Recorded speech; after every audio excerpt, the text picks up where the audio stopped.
Hi, my name is Johan John. I'm a neuroscientist at Boston University. I also feel like slightly a fish out of water here. I'm probably the most stereotypical bloggery sort of person, meaning that I didn't really think about what the use of any of my blogging was, and I was actually, quite surprised and flattered that I was even invited for this, because I have no idea who reads my blog. So the reason I got into blogging was there isn't really any focus on it in the official world of neuroscience and publishing, and I haven't even told my boss that I blog. She has no idea. I like pop science. A lot of scientists look down on it, but I feel like it serves an extremely important purpose in society. So I basically wanted to practice pop science writing. In fact, I segged into this after being sort of just a regular blogger, talking about this thing that happened to me today, that kind of blogging. And then I realized I was more interested in philosophical ideas and things around neuroscience. And for example, here, a while ago, a professor of mine just had mentioned talking about the sociology of the field of neuroscience. So I turned that into a little infographic. Since neuroscience is becoming so popular nowadays, it might make sense to kind of orient yourself with the help of there's a diagram further down in this post. So for me, I was sort of public facing rather than thinking about what this could do for my career. In the world of biology and psychology, I think things move a lot slower than, say, in physics or mathematics. People are very sort of tight about original research, so you would probably, it's very unlikely that you'll find any original research on a neuroscience or biology blog, because most of the publications will not accept a paper if it's already out there anywhere, even if it's just a preprint archive. So mostly what you have is people commenting on existing research, and typically other people's research. So it's a world where you get some criticism and review for the purpose of basically the rest of the neuroscience community and motivated general interest readers. So for me, it was basically a practice and a kind of a hobby and a way of thinking out loud.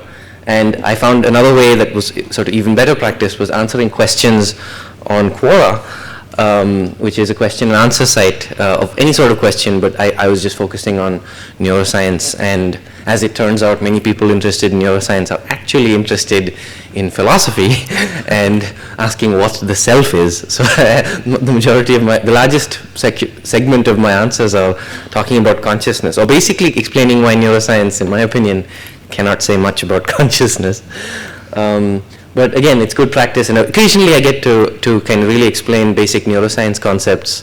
And I'm a computational neuroscientist, so it's a lot of fun trying to explain somewhat complicated ideas, such as what's going on with deep learning, or even how biological neural networks differ from deep learning. And now a lot of the time I just take an answer I wrote here and cross-post it onto my regular blog, Neurologism. It's just a pun, the title. And it gets a little more loopy because Quora also has blogs that you can post inside Quora. And so another sort of side thing I do is a lot of people have asked me for advice about how to get into neuroscience grad school, and even high school kids and middle school kids are already interested in the field. And so I have quite a scores of answers about advice about grad school and what you can read, what you can do. So that's another kind of role that neuroscience can play. I've met people even in like big cities in outside of the US who have no connection with anyone in academia and really have no clue how to even get in. And I think a blog is sort of more approachable, even though if you email a professor, very often they will reply. So that's one thing, another useful thing, and which is again sort of public facing rather than facing publishers and the university. So another thing that again kind of grew out of blogging was there's this blog aggregator called 3 Quarks Daily. 6 days a week they publish little excerpts and links to articles and blogs elsewhere. And on Mondays they have columnists. So I submitted one of my non-neuroscience blogs, and so I can talk about wider issues there. So it's again more kind of practice with trying to talk about complicated issues for a general audience. But now that once I was sort of invited to this and started thinking about it, I realized that there is sort of inadvertently one can end up with a lot of power if you write a blog post that just happens to find its way into the Google search results. So just yesterday, I Googled what does fMRI measure and found that the #1 result is my blog. I have no idea how this happened. And it's slightly disconcerting. I mean, I don't have any problem with what I wrote, even though it's a few years old, but it's above something from Nature and above Wikipedia, which makes no sense to me. And I'm perfectly, I know that if you rephrase the question slightly, like how does fMRI work, I'm on page 2 of the results, so it's not, so it's one of the quirks of the algorithm. I just happen to have the phrase in my title. And so what this means is that blogs are already being archived in a way by Google. So, but the problem is the Google algorithm is completely opaque and quite capricious, meaning that in a month, something completely different could be the #1 result here. So that actually got me thinking about one of the roles of this kind of archiving as a public service is that, well, you still need filters and gatekeepers who are actually reading the thing rather than algorithms that are mostly indexing links and random things that are proprietary and we won't even know what they're doing. So that's sort of a warning that, and an encouragement that this kind of thing is quite important because you're really influencing, and it's even will be useful for like researchers outside of science, say humanities and social scientists trying to reconstruct the social world of neuroscience in the early 21st century.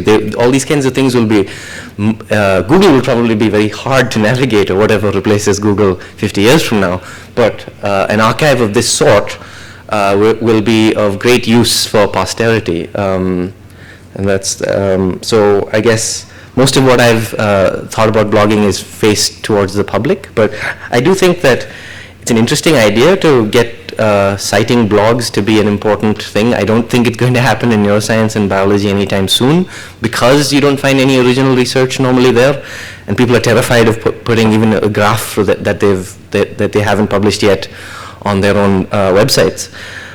So what you could end up with is that get the people hiring faculty to at least look at blogs to see how well outreach works, because universities do pay people to do PR and stuff like that, and sometimes the PR is terrible, and it might be better if people, and scientists also kind of end up saying strange things to journalists that they probably regret later. Like there was one researcher who told Nature News that by inserting a mouse human gene related to language into a mouse, we will speak to the mouse, which is, I think, thoroughly embarrassing if you know anything about the field.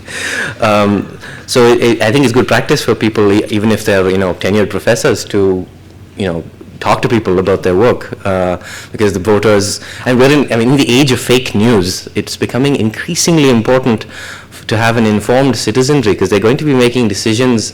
Right now, climate change is in the news, but we're going to have, like, Elon Musk is talking about Neuralink, and half the things they're saying they're going to do in 10 years are impossible.